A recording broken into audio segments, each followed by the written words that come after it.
1982, the actor Amitabh Bachchan was severely wounded on the set of his film Coolie.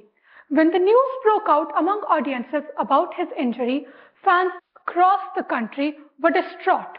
Masses were flooding temples, mosques, churches, praying for his speedy recovery. People were fasting, performing Urulu Sebe, where they roll on the ground. People wrote letters to God in their own blood, offering to trade away their limbs for his health. This was considered to be the time of national hysteria across India. And during his recovery, there were national celebrations. A parasocial relationship is basically a one-sided emotional connection that we develop with a popular personality figure, a popular influencer, a celebrity, or a fictional character, or someone otherwise unattainable.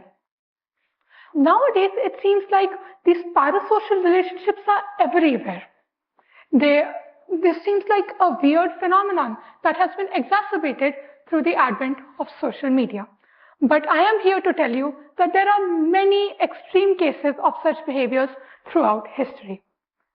Take, for example, the tragic death of Christina Grimmie, murdered by a fan who truly believed that he had a personal relationship with her. The death of John Lennon, killed by Mark David Chapman, a man obsessed with his fame and his public identity. These are, of course, extreme examples. There are a lot more tame ones, but every single example tells us something interesting about human psyche. Our brains treat these one-sided parasocial relationships and mutual bonds the exact same way. So why does this happen? At its core, I believe that this is a collision between two human drives. On the one hand, the desire to be loved. On the other, the fear of rejection. A real relationship is tricky, it's messy. You pour your whole heart out there, give it everything you've got, just for the person to be able to reject you, ignore you, and leave you vulnerable. That's terrifying. By contrast, a parasocial relationship seems safer. Here is someone that you know everything about. You know their kids' names, you know their hobbies, you know their day-to-day personality, you know their day-to-day schedules.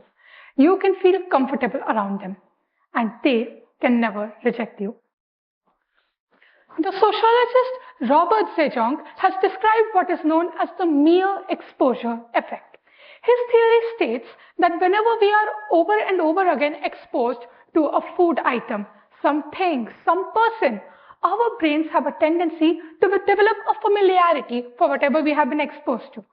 So, for example, this public prominent celebrity, let's say, the celebrity keeps showing up on TV. We have Googled about them. They show up on our FYPs.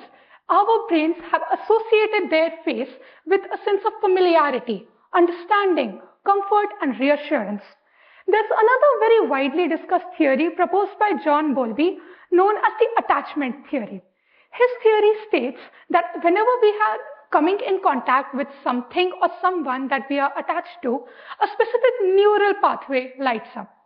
In this case, whenever we meet this celebrity, we see any photos of them, the same neural pathway will light up that would have lit up had we, say, gotten dinner with our friends, met up with a loved one. Neurologically, our brains treat these one-sided connections and our mutual bonds the exact same way. It's to be expected, of course.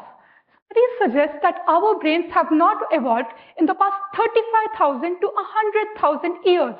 We were made for tight-knit, close communities, not for having the whole world at our fingertips. The term parasocial relationship was coined by psychologists Richard Horton and Donald Wald in the year 1956, I believe. Of course, we can go a lot further. Back in the 1800s, let's take the example of monarchies. The cult of influence, the cult of personality surrounding King Louis XV. People were obsessed with him. The populace idolized him, his fashion, his mannerisms. People who had no access to him were structuring their lives around the way he structured his court. Or let us take Queen Victoria. Before her, the basic trend for weddings was that noble women would wear their most opulent, most colorful gowns for their weddings. She wore a white lace dress. This was such a massive cultural trend at the time that even today, women are wearing white for their weddings across the globe. The seeds were sown back in the 1800s, and the butterfly effect is still taking root today. In 1977, following the death of Princess Diana, millions across the globe were left incredibly distressed. People had such extreme, profound grief for her that the public pressure was insane on the British royal family to speak out about this incident. This one death caused the British royal family to change their media strategy forever. After 1977, the British family members have been a lot more open and transparent with the public. There are a lot more examples. Let's take the entertainment sector. I already mentioned one about Amitabh Bachchan. There are also, of course, we all know there's a culture of celebrity worship, especially in South India, or early Hollywood. Marilyn Monroe, for example. Everybody has heard her name. Even decades after her death, we are still studying her mannerisms, her behavior, her fashion choices. The parasocial relationships of the past have still not left her. Or we can take the example of actual cults, namely the tragedy of Jonestown. This one man, Jim Jones, had a real cult surrounding him which had close to 1,000 members.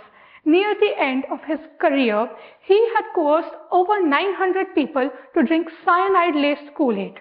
All their devotion, all their admiration to this one charismatic figure became their identity. The line between admiration and submission completely disappeared. Then there are, of course, fictional examples. Like, we've all seen Game of Thrones, right? Who all over here were incredibly distressed when Ned Stark died? That's a real connection that we feel to a figure that could never know us. There were many examples of this phenomenon throughout history. The patterns remain the same over time. We attach one-sided bonds to these people who can never know anything about us. Of course, not all relationships between a creator and a fan can be harmful. They can nurture us, they can inspire us, they can comfort us. However, the real danger exists whenever we let these parasocial relationships take away from our real human connections. Our time and our energy are incredibly limited. Every bit of it that we pour into a one-sided imagined connection is some bit taken away from our real relationships in our lives. The stories can inspire us, they can nurture us, but none of these relationships can give us what we truly need: recognition. So be inspired by the stories, be entertained, be comforted, but choose to put your real devotion, your true energy into a person in front of you, somebody who can look back at you, say your name, and choose you back. Thank you.